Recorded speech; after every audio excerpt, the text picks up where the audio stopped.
ഒടുവിൽ വർഗീയതയ്ക്ക് വിലങ്ങ് വീണു. ടി മോഹൻദാസിനെ കസ്റ്റഡിയിലെടുത്ത റിപ്പോർട്ട് ഇപ്പോൾ പുറത്തു വന്നു.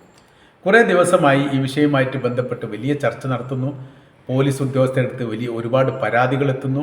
വളരെ അടിയന്തരമായ രീതിയിൽ മോഹൻദാസിനെ അറസ്റ്റ് ചെയ്ത് ജയിലിലടക്കണം എന്നുള്ളതും അത്രക്ക് മോശപ്പെട്ട പരാമർശമാണ് പല ഘട്ടങ്ങളിലായി അദ്ദേഹം സോഷ്യൽ മീഡിയയിലൂടെ പ്രചരിപ്പിക്കുന്നത്. ഇത് തെറ്റിദ്ധാരണ ഉണ്ടാക്കും എന്ന് മാത്രമല്ല, ജനങ്ങൾക്കിടയിൽ വലിയ രീതിയിലുള്ള വിദ്വേഷമുണ്ടാക്കും. വിദ്വേഷ പ്രവർത്തികളും അതുമായി ബന്ധപ്പെട്ട കാര്യങ്ങൾ മാത്രമേ മൂപ്പർ സാധാരണഗതിയിൽ പറയാറുള്ളൂ. അതിനെ അയച്ചു വിട്ട് കഴിഞ്ഞാൽ വലിയ പ്രതിരോധം ഉണ്ടാക്കേണ്ടി വരും എന്ന രീതിയിലൊക്കെയാണ് ഈ പോലീസിന് പരാതി കിട്ടിയത് എന്നാണ് പറയപ്പെടുന്നത്. ഏതായിരുന്നാലും 29-ാം തീയതി, കഴിഞ്ഞ മാസം 29-ാം തീയതിയാണ് അറസ്റ്റിന് ആസ്പദമായിരിക്കുന്ന സംഭവം നടക്കുന്നത്. കലാപാഹ്വാനം, വ്യക്തി ആരോപണം, സ്ത്രീകൾക്കെതിരെയുള്ള ആക്ഷേപം, വർഗീയമായിരിക്കുന്ന പരാമർശം തുടങ്ങി ജാമ്യം ലഭിക്കാത്ത തരത്തിലുള്ള ഒരുപാട് പ്രവർത്തനങ്ങൾ വർത്തമാന സാഹചര്യത്തിൽ മൂപ്പര് ചെയ്തു കൂട്ടിയിട്ടുണ്ട്. തിരുവനന്തപുരം സൈബർ പോലീസാണ് എറണാകുളത്തെത്തി കൊച്ചിയിലുള്ള മട്ടാഞ്ചേരിയുടെ വീട്ടിൽ വെച്ച് കസ്റ്റഡിയിലെടുത്തത്. അറസ്റ്റ് ചെയ്തിട്ടില്ല എന്ന് പറയുന്നു. തിരുവനന്തപുരത്ത് എത്തിച്ചതിന് ശേഷം, അറസ്റ്റ് ചെയ്തതിന് ശേഷം ജയിലിലടക്കും. പിന്നീട് അതുമായി ബന്ധപ്പെട്ട കേസ് കാര്യങ്ങളൊക്കെ നടക്കും എന്നാണ് ആദ്യഘട്ടത്തിൽ അറിയാൻ വേണ്ടി പറ്റുന്നത്. തിരുവനന്തപുരം സൈബർ പോലീസാണ് സ്ഥലത്തെത്തിയത്. അദ്ദേഹം ഉപയോഗിച്ചിരുന്ന ക്യാമറ, മൊബൈൽ ഫോൺ, ലാപ്ടോപ്പ് ഇതെല്ലാം പിടിച്ചെടുത്തിട്ടുണ്ട്. മുൻപ് എന്തൊക്കെ പ്രവർത്തികൾ ചെയ്തിട്ടുണ്ടോ ആ പ്രവർത്തനവുമായിട്ട് ബന്ധപ്പെട്ട കാര്യത്തെക്കുറിച്ച് കൃത്യമായ രീതിയിൽ പോലീസ് പഠിച്ചു വരുന്നു എന്നാണ് പറയുന്നത്. നാളെ കോടതിയിൽ ഹാജരാക്കും, റിമാൻഡ് ചെയ്യപ്പെടും എന്നുള്ളത് ഏറെക്കുറെ ഉറപ്പായിരിക്കുകയാണ്. നീറ്റ് ചോദ്യപേപ്പറുമായിട്ട് ബന്ധപ്പെട്ട് ഈ വിഷയത്തിൻ്റെ ആരംഭം കുറിക്കുന്ന ഇങ്ങനെയാണ്.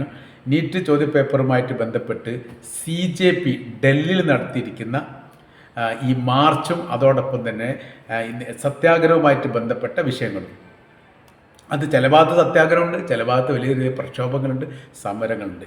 ഈ വിഷയവുമായിട്ട് ബന്ധപ്പെട്ട് ഇദ്ദേഹം പറഞ്ഞിരിക്കുന്ന പരാമർശമാണ് വലിയ വിവാദമായിട്ട് ഒടുവിൽ അവസാനിച്ചത്. അദ്ദേഹം പറഞ്ഞിരിക്കുന്ന പരാമർശം എന്ന് പറഞ്ഞാൽ ഇതുവരെ ഒരു രാഷ്ട്രീയ നേതാവും ഒരു സാമൂഹ്യ പരിഷ്കർത്താവും അല്ലെങ്കിൽ വലിയ രീതിയിലുള്ള വർഗീയത പറയുന്ന വ്യക്തികളും പറയാത്തതാണ്. ഞാനായിരുന്നു ആ മേഖല നിയന്ത്രിച്ചിരുന്നെങ്കിൽ 3 പ്രാവശ്യം ഞാനിതിന് ആഹ്വാനം ചെയ്യും, പിരിഞ്ഞു പോകാൻ വേണ്ടിയിട്ട് ആഹ്വാനം ചെയ്യും. ഇല്ലെങ്കിൽ വെടിവെക്കും. വെടിവെക്കുന്ന സമയത്ത് ഒരുപാട് ഉൾമരിക്കും, ഒരുപാട് പേര് രക്ഷപ്പെടും, പിന്നെ കുറേ ആളുകൾക്ക് അംഗവൈകല്യം വരും. അതോടൊപ്പം തന്നെ ശവങ്ങൾ കൂട്ടത്തോടു കൂടി ആശുപത്രിയിൽ എത്തിക്കും. ഈ രീതിയിലുള്ള പരാമർശം അത് അവിടെ തന്നെ അവസാനിച്ചിട്ടില്ല. അവിടെ സമരം നടത്തുന്ന പെൺകുട്ടികൾ, സ്ത്രീകൾ ബലാത്സംഗം ഇഷ്ടപ്പെടുന്നവരാണ് എന്ന പരാമർശം കൂടി പറയുന്നു. ഇതെല്ലാം സ്ത്രീത്വത്തെ അപമാനിക്കുന്നത്, കലാപാഹ്വാനത്തിന് അനുമതി നൽകുന്നത്, ജനാധിപത്യ സംവിധാനത്തെ കടന്നാക്രമിക്കുന്നത്, അതുമായിട്ട് ബന്ധപ്പെട്ടതാണ്. ജനാധിപത്യ രീതിയിലുള്ള ഒരു പ്രക്ഷോഭ സമരം നടത്താൻ വേണ്ടിയിട്ട് രാജ്യത്തിലെ എല്ലാ പൗരന്മാർക്കും അവകാശമുണ്ട്. അത് ആക്രമ രീതിയിലേക്ക് എത്തുന്ന സമയത്താണ് പ്രശ്നങ്ങൾ വരിക എന്ന് മാത്രം. അപ്പോൾ ഇവിടെ നീറ്റ് പരീക്ഷയായിട്ട് ബന്ധപ്പെട്ട് 100ഓളം ചോദ്യപേപ്പർ വ്യത്യസ്ത കാലങ്ങളിലെല്ലാം ചോർന്നു പോയിട്ടുണ്ട്. ഏകദേശം 10നും 40നും ഇടയിൽ ആത്മഹത്യ നടന്നിട്ടുണ്ട് എന്നാണ് ചില റിപ്പോർട്ടിൽ 80 എന്നൊക്കെ കാണുന്നുണ്ട്. അപ്പോൾ വലിയ ആത്മഹത്യ ഈ നീറ്റ് പരീക്ഷയുമായിട്ട് ബന്ധപ്പെട്ട് ചോദ്യചോർച്ച വരുമ്പോൾ ഇത്രയും കാലം പഠിച്ചിട്ട് അത് ക്ലിയറാക്കി വെച്ച് അങ്ങനെ പരീക്ഷ എഴുതി വലിയ പ്രതീക്ഷയോടുകൂടി കാത്തു നിൽക്കുന്ന സമയത്തായിരിക്കും പരീക്ഷാ ചോദ്യപേപ്പർ ചോർന്ന് വരാറുള്ളത്. അപ്പോൾ പിന്നെ ആത്മഹത്യ ചെയ്യുന്നു. അങ്ങനത്തെ ആ സംഭവത്തിനെതിരെ കേന്ദ്ര വിദ്യാഭ്യാസ മന്ത്രി രാജിവെക്കണം എന്നാവശ്യപ്പെട്ടുകൊണ്ടാണ് CJP ഡൽഹിയിൽ ഈ പ്രക്ഷോഭം സമരങ്ങളൊക്കെ സംഘടിപ്പിച്ചത്. ജന്തർ മന്ദർ നിറഞ്ഞു കവിഞ്ഞിരിക്കുന്ന ഒരു പ്രക്ഷോഭമായിരുന്നു 29-ാം തീയതി ഉണ്ടായത്. പോലീസുമായി ഏറ്റുമുട്ടൽ, ഒരുപാട് പ്രശ്നം അതുമായിട്ട് ബന്ധപ്പെട്ടുണ്ടായിട്ടുണ്ട്. ഈ വിഷയം അനിയന്ത്രിതമാകും എന്നൊക്കെ മനസ്സിലാക്കിയതിൻ്റെ അടിസ്ഥാനത്തിൽ കേന്ദ്ര വിദ്യാഭ്യാസ മന്ത്രി രാജിവെച്ചത് നമുക്കറിയാം. അപ്പോൾ രാജിയിലേക്ക് എത്തണമെങ്കിൽ അതിൻ്റെ പ്രക്ഷോഭത്തിൻ്റെ കാഠിന്യവും ഗൗരവവും വളരെ വളരെ വലുതാണ്. BJP രാഷ്ട്രീയം മുന്നോട്ട് വെക്കുന്ന നയങ്ങളും നിലപാടിലൂടെയുമല്ല ഇവിടുത്തെ ഇന്ത്യയിലെ യുവതലമുറ നീങ്ങുന്നത് എന്ന് തെളിയിക്കുന്നതായിരുന്നു വളരെ പെട്ടെന്ന് തന്നെ CJP എന്ന് പറയുന്ന ഒരു സംഘം ഏകോപിക്കാനും രൂപപ്പെടാനും സാധ്യമായത്. വളരെ പെട്ടെന്ന് തന്നെ രാജ്യത്തുടനീളം അത് അലയടിച്ചു എന്നുള്ളത് യാഥാർത്ഥ്യമാണ്. ഇപ്പോഴും അതുമായിട്ട് ബന്ധപ്പെട്ട വിഷയകാര്യങ്ങളൊക്കെ ജന്തർ മന്തർ കേന്ദ്രീകരിച്ചുകൊണ്ട് നടക്കുന്നുണ്ട് എന്നാണ് അറിയാൻ പറ്റിയത്. ഒന്ന് മാത്രമല്ല, ഇനിയും ഒരുപാട് തങ്ങൾക്ക് പറയാനുണ്ട്. രാജ്യരക്ഷയുമായിട്ട് ബന്ധപ്പെട്ട് വിദ്യാഭ്യാസ മേഖലയിലുള്ള ഈ അപജയവുമായിട്ട് ബന്ധപ്പെട്ട കാര്യത്തെക്കുറിച്ച് അങ്ങനെ പോകുന്ന ആ വിഷയങ്ങൾ. അപ്പോൾ നമ്മുടെ വിഷയം എന്ന് പറഞ്ഞാൽ ഈ ഇദ്ദേഹത്തെ അറസ്റ്റ് ചെയ്തതുമായിട്ട് ബന്ധപ്പെട്ടാണ്. ഈ ടി ജി മോഹൻദാസിനെ സംബന്ധിച്ചിടത്തോളം ഏതൊരു വിഷയത്തിൽ ഇടപെടുകയാണെങ്കിലും അത് വർഗീയ ചായ്വോട് കൂടി, മുസ്ലിം വിരുദ്ധതയോട് കൂടി മാത്രമേ സംസാരിക്കൂ. കൂടുതലും അങ്ങനെയാണ്. ചിലതൊക്കെ പരാമർശിച്ചു പോകും, അല്ലെങ്കിൽ ഇങ്ങനെ കൃത്യമായ രീതിയിൽ നിലപാട് പറയുകയും ചെയ്യും. ഒന്നുകിൽ കമ്മ്യൂണിസത്തെ വിമർശിച്ചുകൊണ്ട്, വിമർശിക്കുകയല്ല, ആക്ഷേപിച്ചും പരിഹസിച്ചുകൊണ്ട്. ഇപ്പോൾ ഇറാൻ യുദ്ധവുമായിട്ട് ബന്ധപ്പെട്ട വിഷയത്തെക്കുറിച്ച് ഇദ്ദേഹം പറഞ്ഞിരിക്കുന്നത് നാമാവശേഷമാകുന്ന ഒരു രാജ്യത്തിൻ്റെ പേരാണ് ഇറാൻ എന്ന് പറയുന്നത്. അത് വല്ലാതൊന്നും നിലനിൽക്കുകയില്ല. അങ്ങനെ ഇയാൾ എഴുതി പറഞ്ഞു അതിന് വിരുദ്ധമായിരിക്കുന്ന പ്രവൃത്തിയൊക്കെയാണ് ചെയ്യുന്നത്. അമേരിക്ക പോലും ഇറാൻ്റെ മുമ്പിൽ തോറ്റുപോകുന്ന സ്ഥിതി ഉണ്ടായ സമയത്ത് പിന്നീട് തോറ്റു പോവുകയാണല്ലേ, അല്ലെങ്കിൽ യുദ്ധത്തിൽ നിന്ന് മാറി നിൽക്കുകയാണല്ലേ, അത് ട്രംപിനോട് പറയുന്ന രീതിയിലുള്ള വീഡിയോ പുറത്തു വന്നിട്ടുണ്ട്. കാര്യം ഇദ്ദേഹം പറഞ്ഞതിന് വിരുദ്ധമായിരിക്കുന്ന പ്രവൃത്തികളെ സാധാരണഗതിയിൽ വരാറുള്ളൂ.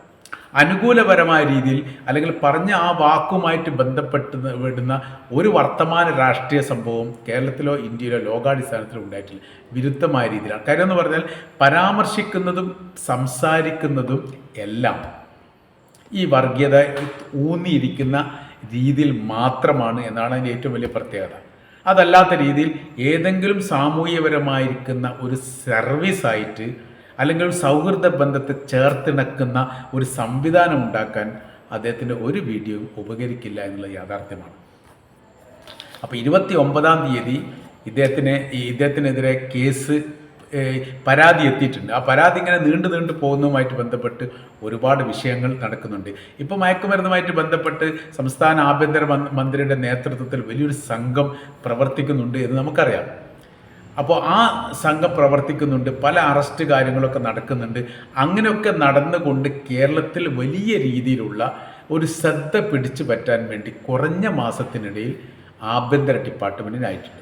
എന്നിട്ടും ഇത്ര മോശപ്പെട്ട വർഗീയത മാത്രവുമല്ല, അത് സ്ത്രീകളെ അപഹാസ്യപ്പെടുത്തുന്ന രീതിയിൽ, അപമാനിക്കുന്ന തരത്തിൽ എന്ന് പറഞ്ഞാൽ ഏറ്റവും മോശപ്പെട്ട അപമാനമാണ്.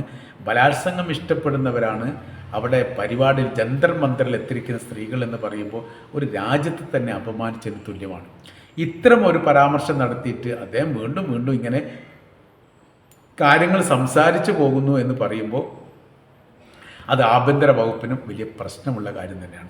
അതിൻ്റെയൊക്കെ അടിസ്ഥാനത്തിലാണ് ഇപ്പോൾ നിലവിൽ ഇദ്ദേഹത്തെ കസ്റ്റഡിയിലെടുത്തു, തിരുവനന്തപുരത്തേക്ക് കൊണ്ടുപോകുന്നു, അറസ്റ്റ് രേഖപ്പെടുത്തുന്നു, നാളെ കോടതിയിൽ ഹാജരാക്കും, ജയിലിൽ അടക്കാനുള്ള സാധ്യതകൾ കാണുന്നു. റിമാൻഡ് ഉണ്ടാവാൻ സാധ്യതകളാണ് കാണുന്നത്. ഈ റിപ്പോർട്ടിലൊക്കെ അങ്ങനെ ആ രീതിയിലാണ്. കാര്യം എന്ന് പറഞ്ഞാൽ വളരെ കഠിനമായിരിക്കുന്ന രീതിയിലുള്ള വകുപ്പുകളൊക്കെ ചേർത്തിട്ടുണ്ട് എന്നറിയാൻ വേണ്ടി സാധിക്കുന്നു. കാരണം ഒരു പരാതിയല്ല, ഒരുപാട് പരാതികൾ കിട്ടിയിട്ടുണ്ട്.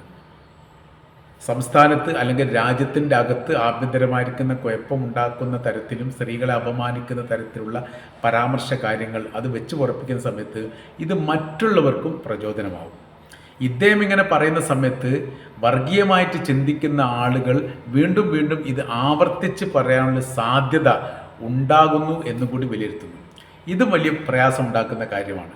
അപ്പോൾ ഇവിടെ ശാന്തമായിരിക്കുന്ന ഒരു അന്തരീക്ഷം ഉണ്ടാകുക, ഈ മയക്കുമരുന്നുമായിട്ട് ബന്ധപ്പെട്ട കാര്യത്തിൽ നിന്നൊക്കെ കുട്ടികൾക്ക് വലിയ രീതിയിൽ മോചനം ഉണ്ടാവുക, അങ്ങനെ ഏകോപനത്തോട് കൂടിയിട്ടുള്ള ഒരു ജീവിത രീതിക്ക് പകരം ആളുകളെ വിഭിന്നമാക്കുന്ന, സ്ത്രീത്വത്തെ അപമാനിക്കുന്ന, അപഹാസ്യരാക്കുന്ന രീതിയിലുള്ള പ്രവൃത്തികൾ അത് വെച്ച് പുലർത്തുന്ന സമയത്തുള്ള പ്രശ്നം എന്ന് പറയുന്നത് ഇതാണ് ശരി എന്ന് ചിന്തിക്കുന്ന ഒരു തലമുറ പോലും ഉണ്ടാവും. മയക്കുമരുന്ന് ഇപ്പോൾ വിൽപ്പന നടത്തുന്ന സ്കൂൾ പരിസരം കേന്ദ്രീകരിച്ചെന്ന് പറയുമ്പോൾ ഒരാൾ സ്വപ്നത്തിൽ പോലും അങ്ങനെയൊന്നും പ്രതീക്ഷിച്ചിട്ടില്ല. അപ്പോൾ ഇത്രയും വലിയ അത് വളരെ എളുപ്പത്തിൽ സാധിച്ചു എന്ന്, ഈ ടീമിന് വളരെ എളുപ്പത്തിൽ സാധിച്ചു എന്നുള്ളതാണ്. ഇത്തരം സംഭവങ്ങളൊക്കെ ഈ വിപുലമായ രീതിയിൽ നമുക്ക് എത്തിയത് അന്യസംസ്ഥാന തൊഴിലാളികൾ ഉപയോഗിക്കുന്ന ആൻസ് പാൻപരാക്ക് പോലെയുള്ള സംവിധാനത്തിലൂടെയാണ്. അവർക്ക് ലഹരിയുമായിട്ട് ബന്ധപ്പെട്ടൊരു ടച്ചില്ലെങ്കിൽ ഒരു പണിയെടുക്കാൻ വേണ്ടി പറ്റില്ല. അപ്പോൾ അതിലേക്ക് കേരളത്തെ വലിച്ചു കയറ്റി അല്ലെങ്കിൽ കേരളത്തെ കൂടി അതിൽ കൊടുക്കുകയാണ് ചെയ്തത് എന്നാണ് എന്നെ സംബന്ധിച്ചിടത്തോളം നമുക്ക് മനസ്സിലാക്കാൻ വേണ്ടി സാധിക്കുന്നത്. കാര്യം എന്ന് പറയുന്നത് ഇതിനു മുൻപ് അങ്ങനെ ഇല്ലായിരുന്നു. വലിയ കുത്തൊഴുക്കിൽ അവർ ഏവരും 90% അന്യസംസ്ഥാന തൊഴിലാളികളും ഏതെങ്കിലും തരത്തിൽ ആൻസായിട്ടോ പാൻപരാക്കായിട്ടോ വേറെ എന്തെങ്കിലും ആയിട്ടോ ഇത് ഉപയോഗിക്കുന്നവരെ ആയിട്ടാണ് കാണാൻ വേണ്ടി സാധിക്കുക. അപ്പോൾ അതിൽ നിന്ന് പകർന്ന് അല്ലെങ്കിൽ അത് വിതരണം ചെയ്യുന്ന രീതിയിലേക്ക് എത്തിയതാണ്, അല്ലെങ്കിൽ അതിനെ എത്തിക്കാൻ അവർക്ക് സാധിച്ചു എന്നുകൂടി നമുക്ക് മനസ്സിലാക്കാൻ വേണ്ടി പറ്റും. ഏതായിരുന്നാലും ഇപ്പോൾ ഈ വർഗീയത, മയക്കുമരുന്ന് രണ്ടും ഒരു നാണയത്തിൻ്റെ രണ്ട് ഭാഗമാണ്, രണ്ടും വിപത്താണ്. അത് വ്യക്തിക്കല്ല, കുടുംബത്തിന് മാത്രമല്ല, സമൂഹത്തിന് മാത്രമല്ല, രാജ്യത്തിന് കൂടി വിപത്താണ്. അത്തരം തലകൾ അറക്കേണ്ടതാണ്, അത്തരം വിഭാഗത്തെ അറസ്റ്റ് ചെയ്യേണ്ടതാണ്, ജയിലടക്കേണ്ടതാണ് എന്ന കാര്യത്തിൽ യാതൊരു സംശയവുമില്ല. അതിൽ വിട്ടുവീഴ്ചയില്ലാത്ത മനോഭാവത്തോടു കൂടി സർക്കാർ പെരുമാറുകയാണ് വേണ്ടത് എന്നുകൂടി നമുക്ക് കൂട്ടി വായിച്ച് പറയാൻ വേണ്ടിയിട്ട് സാധിക്കുന്നു.